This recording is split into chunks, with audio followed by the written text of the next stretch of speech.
Students நம்ம last கிளாஸில் economics 4th சாப்டரில் அதாவது கவர்மெண்ட் அண்ட் டாக்ஸஸ் அந்த சாப்டரில் இருக்கக்கூடிய 2 மார்க் கொஸ்டின் பார்த்தோம். இப்போ இந்த வீடியோவில் என்ன பார்க்க போகிறோன்னா அதில் இருக்கக்கூடிய 3 டீட்டெயில் ஆன்சர்ஸ் தான் பார்க்க போகிறோம். என்னென்ன டீட்டெயில் ஆன்சர்ஸ் கொடுத்துருக்காங்கன்னு பாருங்கள். Explain some direct and indirect taxes, அதாவது டைரக்ட் அண்ட் இன்டைரக்ட் டாக்ஸஸில் இருக்கக்கூடிய சில இதை வந்துட்டு எக்ஸ்பிளைன் பண்ணுங்கள் அப்படின்னு கேட்டிருக்காங்க. Second one is right the structure of GST, அதாவது கூட்ஸ் அண்ட் சர்வீஸ் டேக்ஸோட ஸ்ட்ரக்சரை வந்துட்டு எழுதுங்க அப்படின்னு கேட்குறாங்க. Second one. தேர்ட் ஒன் பாருங்கள், what is black money, right the causes of black money. So black money அப்படின்னா என்ன, அந்த பிளாக் மணி வர்றதுக்கு என்னென்ன காசஸ் அப்படின்னு கேட்டிருக்காங்க. ஸோ பிளாக் மணினா என்னன்னு சொல்லிட்டு நம்ம வந்துட்டு 2 மார்க் கொஸ்டினில் படித்தோம். ஸோ அதை எழுதிட்டு அந்த பிளாக் மணி வர்றதுக்கான காசஸ் என்னென்னு எழுதுனா போதும். So first one, explain some direct and indirect taxes. So ஒரு ஆன்சர் இங்கே இருக்கு. டைரக்ட் டேக்ஸ் அப்படின்னா என்னென்னா, a tax imposed on an individual or organization which is paid directly is a direct tax. அதாவது வந்துட்டு ஒரு டேக்ஸ், அதாவது ஒரு இண்டிவிஜுவல் மேலேயோ இல்லாட்டி சில ஆர்கனைசேஷன் மேலேயோ இம்போஸ் பண்ணுற டேக்ஸ், அது வந்துட்டு எப்படின்னா டைரெக்டாக நம்ம பே பண்ணணும். அதைத்தான் நம்ம என்னென்னு சொல்கிறோம் அப்படின்னா டைரக்ட் டேக்ஸ் அப்படின்னு சொல்கிறோம்.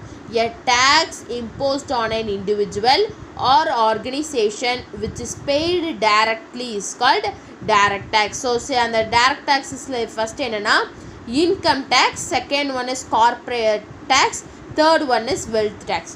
ஸோ இன்கம் டேக்ஸ் அப்படின்னா என்னென்னு பாருங்கள். Income tax is the most common and most important tax levied on an individual in India. So income tax அப்படிங்கிறது வந்துட்டு ரொம்ப காமனான ஒன்று, அதே மாதிரி ரொம்ப ரொம்ப இம்பார்ட்டண்ட்டான ஒரு டேக்ஸ். அதாவது வந்துட்டு இந்தியாவில் இருக்கக்கூடிய ஈச் அண்ட் எவ்ரி இண்டிவிஜுவல் மேலே போடக்கூடிய ஒரு டேக்ஸ் தான் என்னென்னு பார்த்தீங்கன்னா இந்த income tax. It is charge directly based on the income of a person. So இது எப்படி வந்துட்டு டைரெக்டாக சார்ஜ், அதாவது டைரெக்டாக ஒரு பர்சன் மேலே வந்துட்டு சார்ஜ் பண்ணுவாங்க. எதை பேஸ் பண்ணினா அந்த பர்சனோட இன்கம் லெவலை பேஸ் பண்ணி போடுவாங்க. The rate at which it is charged varies depending upon the level of income. So வந்துட்டு அந்த ஒரு பர்சன் மேலே போடக்கூடிய அந்த ரேட் வந்துட்டு வேரி ஆகும். அதாவது எப்படின்னா அவங்களோட லெவல் ஆஃப் இன்கம்மை பொறுத்து அது வேரி ஆகும். சப்போஸ் ஒருத்தர் வந்துட்டு 50,000 சேலரி வாங்குறாரு அப்படின்னா அவருக்கு போடக்கூடிய டேக்ஸ் ரேட் ஒரு மாதிரி இருக்கும். ஒருத்தர் வந்துட்டு 1 lakh 1.5 lakhs வாங்குறாங்கன்னா அவருக்கு மேலே போடக்கூடிய அந்த டேக்ஸ் ரேட் வந்துட்டு டிஃபர் ஆகும் அப்படிங்கிறாங்க. ஸோ இன்கம் டேக்ஸ் அப்படிங்கிறது வந்துட்டு ரொம்ப most common and most important tax அப்படின்னு சொல்கிறாங்க. ஒரு இந்தியாவில் இருக்கக்கூடிய ஒரு இண்டிவிஜுவல் மேலே போடக்கூடிய டேக்ஸ். ஸோ இதை வந்துட்டு எப்படி வந்துட்டு டைரெக்டாக வந்துட்டு ஒரு இண்டிவிஜுவல் மேலே போடுவாங்க, எதை பேஸ் பண்ணினா அந்த இண்டிவிஜுவலோட இன்கம் லெவலை பேஸ் பண்ணி போடுவாங்க. ஸோ அப்படி அந்த இன்கம் லெவலை பேஸ் பண்ணி போடுறது வந்துட்டு ஒவ்வொருத்தருக்கும் வேரி ஆகும். அதாவது இண்டிவிஜுவல் டு இண்டிவிஜுவல் வந்துட்டு வேரி ஆகும் அப்படின்னு சொல்கிறாங்க. இதான் வந்துட்டு first tax, income tax. Next corporate tax அப்படின்னா என்னென்னு பாருங்கள். This tax is levied on companies that exist as separate entities from shareholders. So இந்த டேக்ஸ் வந்துட்டு யார் மேலே போடுவாங்க அப்படின்னு யாருக்குன்னு பார்த்தீங்கன்னா கம்பெனிஸ், அதாவது வந்துட்டு கார்ப்பரேட் கம்பெனிஸில் இருப்பாங்களா அவங்களுக்கு வந்துட்டு போடுவாங்க. எக்ஸிட்ஸ் அட் செப்பரேட் என்டிட்டிஸ், அதாவது ஷேர் ஹோல்டர்ஸ் வந்து செப்பரேட்டாக இருக்கக்கூடிய கம்பெனிஸ் மேலே போடுவாங்க. It is charged on royalties, interest gains from the sale of capital assets located in India and fees for technical services and dividends. அதாவது வந்துட்டு இந்த கார்ப்பரேட் டேக்ஸ் வந்துட்டு எதை பேஸ் பண்ணி சார்ஜ் பண்ணுவாங்கன்னு பார்த்தீங்கன்னா அவங்க கெயின் பண்ணக்கூடிய ப்ராஃபிட். அதாவது சப்போஸ் இப்போ வந்துட்டு சோப் மேனுஃபேக்சரிங் கம்பெனி இருக்குது அப்படின்னு சொன்னிங்கன்னா அவங்க அந்த இயர் வந்துட்டு எவ்வளோ மேனுஃபேக்சர் பண்ணி அது வந்து எவ்வளோ ப்ராஃபிட் வந்துட்டு பார்த்தாங்க. ஸோ அதை பேஸ் பண்ணி அவங்களுக்கு வந்து அந்த டேக்ஸை வந்துட்டு கொடுப்பாங்க. ஸோ அதான் வந்துட்டு கார்ப்பரேட் டேக்ஸ். ஸோ இந்த டேக்ஸ் வந்துட்டு எஸ்பெஷலி வந்துட்டு கம்பெனிஸ்க்கு போடுவாங்க. எதை பேஸ் பண்ணினா அவங்க கெயின் பண்ணக்கூடிய ப்ராஃபிட்டை பேஸ் பண்ணி. நெக்ஸ்ட்டு வெல்த் டேக்ஸ் அப்படிங்கிறது என்னென்னா ப்ராப்பர்ட்டி, அதாவது நம்ம வீட்டு வரி தண்ணி வரியெலாம் கட்டுறோம்ல அதெல்லாம் வந்துட்டு வெல்த் டேக்ஸ் தான் சொல்லுவாங்க.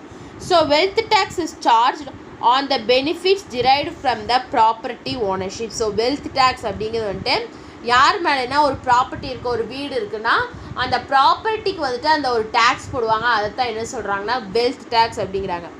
The same property will be taxed every year on it's current market value. So அந்த ப்ராப்பர்ட்டிக்கு வந்துட்டு எவ்ரி இயர் வந்துட்டு டேக்ஸை வந்துட்டு கொடுப்பாங்க. எதை பேஸ் பண்ணினா அதோட வேல்யூ, அதாவது இந்த வருஷம் அந்த ஹவுஸோட, ஃபார் எக்ஸாம்பிள் ஒரு ஹவுஸ் இருக்கா, அந்த ஹவுஸோட வேல்யூ வந்துட்டு இந்த இயர் ஒரு மாதிரி இருக்கும், நெக்ஸ்ட் இயர் இன்னொரு மாதிரி இருக்கும். ஸோ அதோட கரண்ட் மார்க்கெட் வேல்யூ பேஸ் பண்ணி அந்த ப்ராப்பர்ட்டிக்கு வந்துட்டு ஒரு டேக்ஸ் போடுவாங்க. The tax levied on the individuals and companies alike. எப்படி வந்துட்டு ஒரு இண்டிவிஜுவலுக்கும் கம்பெனிக்கு டேக்ஸ் போடுறாங்களோ அதே மாதிரி வெல்த் ப்ராப்பர்ட்டி மேலேயும் போடுவாங்க அப்படிங்கிறாங்க. ஸோ இதான் வந்துட்டு wealth tax. So indirect tax, direct டேக்ஸஸில் 3 பார்த்தோம்: income tax, corporate tax, wealth tax. So income tax அப்படிங்கிறது வந்துட்டு ஒரு பர்சனோட இன்கம் லெவலில் பேஸ் பண்ணி ஒரு டேக்ஸை போடுவாங்க, அதுதான் இன்கம் டேக்ஸ். கார்ப்பரேட் டேக்ஸ் அப்படிங்கிறது வந்துட்டு கம்பெனிஸ் மேலே போடுவாங்க, அந்த கம்பெனி வந்துட்டு வருஷத்துக்கு எவ்வளோ ப்ராஃபிட் பார்க்குது அப்படிங்கிறத பேஸ் பண்ணி போடுவாங்க. வெல்த் டேக்ஸ் அப்படிங்கிறது வந்துட்டு ப்ராப்பர்ட்டி, அதாவது அந்த ப்ராப்பர்ட்டியை எவ்ரி இயர் போடுவாங்க அந்த ப்ராப்பர்ட்டி மேலே, அதோட கரண்ட் மார்க்கெட் வேல்யூ வச்சு இம்போஸ் பண்ணுவாங்க. ஸோ இதான் வந்துட்டு direct taxes. Next indirect taxes பாருங்கள். If the burden of the tax can be shifted to other, it is an indirect tax. அதாவது வந்துட்டு ஒரு டேக்ஸோட பேர்டனை வந்துட்டு இன்னொன்று மேலே ஷிஃப்ட் பண்ணுறோம் அப்படின்னா அதைத்தான் என்னன்னு சொல்லுவாங்கன்னா இன்டைரக்ட் டேக்ஸ் அப்படின்னு சொல்லுவாங்க. Some indirect taxes. ஸோ இதில் இன்டைரக்ட் டேக்ஸஸில் என்ன கொடுத்துருக்காங்கன்னா stamp duty, entertainment tax and excise tax அப்படின்னு சொல்லி கொடுத்துருக்காங்க. 3 டைப்ஸ். ஸோ ஸ்டாம்ப் டியூட்டி அப்படின்னா என்னென்னு பாருங்கள். Stamp duty is a tax that is paid on official documents like marriage registrations or documents related to property and in some contractual agreements. So stamp duty அப்படிங்கிறது வந்துட்டு ஒரு tax. அது எதுக்கு கொடுக்கணும்னா official டாக்குமெண்ட்ஸை வந்து இது பண்ணும்போது அந்த டேக்ஸை நம்ம பே பண்ணணும். சப்போஸ் நம்மளோட மேரேஜ், அதாவது மேரேஜ் ரெஜிஸ்ட்ரேஷன் சர்டிஃபிகேட் ஆகட்டும், இல்லாட்டி நம்ம ஏதாச்சும் ப்ராப்பர்ட்டி வாங்கும்போது அந்த டாக்குமெண்ட்ஸ் ஆகட்டும், இல்லாட்டி சில அக்ரிமெண்ட்ஸ் போடும்போது அந்த டாக்குமெண்ட்ஸ், ஸோ அதுக்கெல்லாம் நம்ம வந்துட்டு ஒரு டேக்ஸை வந்துட்டு பே பண்ணணும். அதை தான் நம்ம என்ன சொல்கிறோம்னா ஸ்டாம்ப் டியூட்டி அப்படின்னு சொல்கிறோம். நெக்ஸ்ட்டு என்டர்டெயின்மெண்ட் டேக்ஸ் பாருங்கள். It is a duty that is charged by the government on any source of entertainment provide. So இது வந்துட்டு ஒரு டேக்ஸு. இதை வந்துட்டு இதை வந்துட்டு யார் சார்ஜ் பண்ணுவாங்கன்னா கவர்மெண்ட் சார்ஜ் பண்ணுவாங்க. எதுக்காகனா என்டர்டெயின்மெண்ட், என்னென்ன என்டர்டெயின்மெண்ட் ப்ரொவைட் பண்ணுறாங்களா அதுக்கு வந்துட்டு ஒரு சார்ஜை வந்துட்டு இது பண்ணுவாங்க. This tax can be charged on movie tickets of amusement parks, exhibition and even sports events. So இந்த டேக்ஸ் வந்துட்டு எதில் சார்ஜ் பண்ணுவாங்க, நம்ம வாங்கக்கூடிய மூவி டிக்கெட்ஸ், இல்லாட்டி நம்ம ஏதாச்சும் ஒரு ஸ்போர்ட்ஸ் ஈவெண்ட்டுக்கு போகிறோம் அப்படின்னா அதுக்குன்னு ஒரு டேக்ஸை வந்துட்டு இது பண்ணுவாங்க, இல்லாட்டி எக்ஸிபிஷன். ஸோ இந்த இடத்துலலாம் வந்துட்டு இந்த என்டர்டெயின்மெண்ட் டேக்ஸை போடுவாங்க. நெக்ஸ்ட்டு பாருங்கள் எக்ஸைஸ் டியூட்டி அப்படின்னா என்னென்னா it is any duty on manufactured goods levied at the moment of manufacture rather than at sale. So இது ஒரு டேக்ஸ் தான். இது எப்போ போடுவாங்கன்னா இந்த மேனுஃபேக்சர்ட் கூட்ஸ், அதாவது வந்துட்டு அந்த மூமெண்ட் ஆஃப் மேனுஃபேக்சர் நடக்கும்போது, சேல் இல்லாமல் அந்த மேனுஃபேக்சர் மூமெண்ட் நடக்கும்போது ஒரு டேக்ஸ் போடுவாங்க. அதைத்தான் நம்ம என்ன சொல்கிறோன்னா எக்ஸைஸ் டியூட்டி அப்படின்னு சொல்கிறோம். So excise is typically imposed in addition to one indirect tax such as sales tax. அதாவது வந்துட்டு இந்த எக்ஸைஸ் டேக்ஸ் டியூட்டி அப்படிங்கிறது வந்துட்டு இம்போஸ் பண்ணுவாங்க, அதாவது இன்டைரக்ட் டேக்ஸ் கூட சேல்ஸ் டேக்ஸையும் வந்துட்டு இது பண்ணுவாங்க. அதைத்தான் நம்ம என்ன சொல்கிறோன்னா எக்ஸைஸ் டியூட்டி அப்படின்னு சொல்கிறோம். ஸோ இன்டைரக்ட் டேக்ஸ் அப்படிங்கிறது வந்துட்டு ஒரு பேர்டனை, ஒரு டேக்ஸோட பேர்டனை வந்துட்டு இன்னொருத்தர் இது ஷிஃப்ட் பண்ணுறது தான் நம்ம இன்டைரக்ட் டேக்ஸ்ன்னு சொல்கிறோம். அதில் stamp duty, entertainment tax, excise duty. So stamp டியூட்டிங்கிறது வந்துட்டு நம்ம அஃபிஷியலாக எழுதக்கூடிய டாக்குமெண்ட்ஸுக்கு ஒரு டேக்ஸை வந்துட்டு பே பண்ணோம், அதான் ஸ்டாம்ப் டியூட்டி. என்டர்டெயின்மெண்ட் டேக்ஸ்னால் என்டர்டெயின்மெண்ட் என்னென்ன என்டர்டெயின்மெண்ட்ஸ் இருக்கோ அதுக்கெல்லாம் சில டேக்ஸை பே பண்ணோம், அதான் வந்துட்டு என்டர்டெயின்மெண்ட் டேக்ஸ். எக்ஸைஸ் டியூட்டி அப்படின்னா வந்துட்டு சேல் இல்லாமல் மேனுஃபேக்சர் அப்போ வந்துட்டு ஒரு டேக்ஸை வந்து நம்ம கொடுக்கணும், அதான் வந்துட்டு எக்ஸைஸ் டியூட்டி. ஸோ இதான் வந்துட்டு ஃபஸ்ட் டீட்டெயில், அதாவது வந்துட்டு டைரக்ட், அதாவது some indirect, explain some direct and indirect taxes. So direct taxes 3 explain பண்ணியிருக்கோம், அதே மாதிரி இன்டைரக்ட் டேக்ஸஸ்லேயும் 3 எக்ஸ்பிளைன் பண்ணியிருக்கோம். ஸோ இதான் வந்துட்டு ஃபஸ்ட் டீட்டெயிலோட ஆன்சர். செகண்ட் கொஸ்டின் பாருங்கள். Write the structure of GST, அதாவது கூட்ஸ் அண்ட் சர்வீஸ் டேக்ஸோட ஸ்ட்ரக்சரை வந்துட்டு எழுதுங்க அப்படின்னு கேட்டிருக்காங்க. இதான் வந்துட்டு செகண்ட் கொஸ்டின். பாருங்கள் goods and service tax. First பாருங்கள் state goods and service tax, அதாவது எஸ்ஜிஎஸ்டி அப்படின்னு சொல்லுவாங்க. அதாவது இன்ட்ரஸ்டேட், அதாவது வித்தின் த ஸ்டேட்குள்ளே போடக்கூடிய டேக்ஸஸ். அதாவது வந்துட்டு நம்ம பர்ச்சேஸ் பண்ணுற ப்ராடக்ட்ஸ்க்கு ஆகட்டும், இல்லாட்டி என்டர்டைன்மெண்ட் ஆகட்டும், இல்லாட்டி லாட்ரி டிக்கெட்ஸ்க்கு ஆகட்டும், அதெல்லாம் அதுக்கு எல்லாத்துக்குமே ஜிஎஸ்டியை வந்து சார்ஜ் பண்ணுவாங்க. அதான் சொல்கிறாங்க intra state within the state, அதாவது வந்துட்டு purchase tax, entertainment tax, luxury tax, lottery tax and state surcharges and சீசர்ஸ். அதாவது வந்துட்டு நம்ம வந்துட்டு வாங்கக்கூடிய ப்ராடக்ட்ஸுக்கு, என்டர்டைன்மெண்ட் நம்ம போகக்கூடிய மூவி டிக்கெட்ஸுக்கு, இதுக்கு எல்லாத்துக்குமே வந்துட்டு இன்ட்ரா ஸ்டேட் அதாவது வித்தின் த ஸ்டேட்குள்ளே இது பண்ணுவாங்க. அதைத்தான் என்ன சொல்கிறாங்கன்னா state goods and service tax, அதாவது எஸ்ஜிஎஸ்டின்னு சொல்கிறாங்க. Central goods and service tax சிஜிஎஸ்டின்னு என்னென்னா intra-state central excise duty, service tax, counter valuing duty, additional duty of custom, surcharge, education and secondary and higher secondary seizures. So வந்துட்டு service tax, அதுக்கப்புறம் வந்துட்டு customs டியூட்டிஸுக்கு எல்லாத்துக்குமே வந்துட்டு நம்ம ஸ்டேட்குள்ளேயே வந்துட்டு, அதாவது சென்ட்ரல் கவர்மெண்ட் ப்ரொடியூஸ் பண்ணக்கூடிய கொண்டு வரக்கூடிய ப்ராடக்ட்ஸில் அந்த நிதிலாம் வந்துட்டு நம்ம ஸ்டேட்குள்ளேயே டேக்ஸ் போடுவாங்க. அதான் வந்துட்டு CGST. Next integrated goods and service டேக்ஸ்னால் பார்த்தீங்கன்னா இன்டிகிரேட் ஐஜிஎஸ்டி, அதாவது ஒன்று சேர்ந்து. Inter state there are 4 major GST rates, 5%, 12%, 18% and 28%. அதாவது ஜிஎஸ்டியில் 4 மேஜர் ரேட்ஸ் இருக்குது. அதாவது 5, 12, 18 அண்ட் 28%ன்னு சொல்லிட்டு இந்த ஜிஎஸ்டியில் வந்துட்டு 4 மேஜர் ரேட்ஸ் வந்துட்டு இருக்குது. Almost all the necessities of life like vegetables and food grains are exempted from this tax. அதாவது வந்துட்டு நம்மளோட லைஃபுக்கு தேவையான நெசசிட்டிஸ், அதாவது வெஜிடபிள்ஸில் ஸ்டார்ட் பண்ணி ஃபுட் கிரெயின்ஸ் வரைக்கும் எல்லாத்துக்குமே வந்துட்டு இந்த டேக்ஸ் வந்துட்டு நம்ம பே பண்ணணும் அப்படிங்கிறாங்க. ஸோ இதான் வந்துட்டு integrated goods and service tax. So structure of goods and service டேக்ஸ்னு பார்க்கும்போது 3 எஸ்ஜிஎஸ்டி, சிஜிஎஸ்டி, ஐஜிஎஸ்டி. ஸோ எஸ்டிங்கிறது வந்துட்டு இன்ட்ரா ஸ்டேட், அதாவது வித்தின் த ஸ்டேட்குள்ளே, அதாவது நம்ம பர்ச்சேஸ் பண்ணக்கூடிய பர்ச்சேஸ் டேக்ஸ், என்டர்டைன்மெண்ட் இதெல்லாம் வந்துட்டு எஸ்ஜிஎஸ்டியில் வரும், அதாவது state goods and service tax. Central GST, அதாவது சென்ட்ரல் கூட்ஸ் அண்ட் சர்வீஸ் டேக்ஸில் என்ன வரும்னா சர்வீஸ் டேக்ஸு, கஸ்டம்ஸ், இது எஜுகேஷனுக்கு போடக்கூடிய டேக்ஸ், இது எல்லாமே வந்துட்டு central goods and service tax வரும். இன்டிகிரேட்டட் கூட்ஸ் அண்ட் சர்வீஸ் டேக்ஸில் வந்துட்டு 4 மேஜர் ஜிஎஸ்டி ரேட் இருக்குது. 5, 12, 18 அண்ட் 28ன்னு சொல்லிட்டு 4 மேஜர் ஜிஎஸ்டி ரேட்ஸ் இருக்குது. நம்ம லைஃபுக்கு தேவையான எல்லா நெசசிட்டிஸ், அதாவது நம்ம பை பண்ணக்கூடிய வெஜிடபிள்ஸில் ஸ்டார்ட் பண்ணி ஃபுட் கிரெயின்ஸ் வரைக்கும் எல்லாத்துக்கும் ஒரு டேக்ஸ் கொடுப்பாங்க.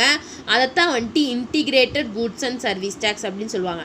ஸோ இந்த 3 தான் வந்துட்டு இந்த ஜிஎஸ்டி கூட்ஸ் அண்ட் சர்வீஸ் டேக்ஸோட ஸ்ட்ரக்சர் அப்படின்னு சொல்லியிருக்காங்க. ஸோ இதான் வந்துட்டு செகண்ட் கொஸ்டினோட ஆன்சர். தேர்ட் கொஸ்டின் பாருங்கள், what is black money, right the causes of black money. So black money அப்படின்னா என்ன, அந்த பிளாக் மணி வர்றதுக்கு காசஸ் என்னென்னு கேட்டிருக்காங்க. இதான் வந்துட்டு தேர்ட் கொஸ்டின். பாருங்கள், நம்ம இந்த டெஃபினிஷன் ஏற்கனவே படித்தோம்.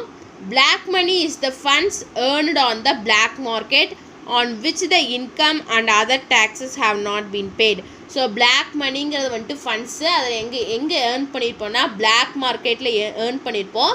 அதுக்கு வந்துட்டு எந்த விதமான இன்கமோ இல்லை டேக்ஸோ நம்ம வந்துட்டு கட்ட வேண்டியதில்லை.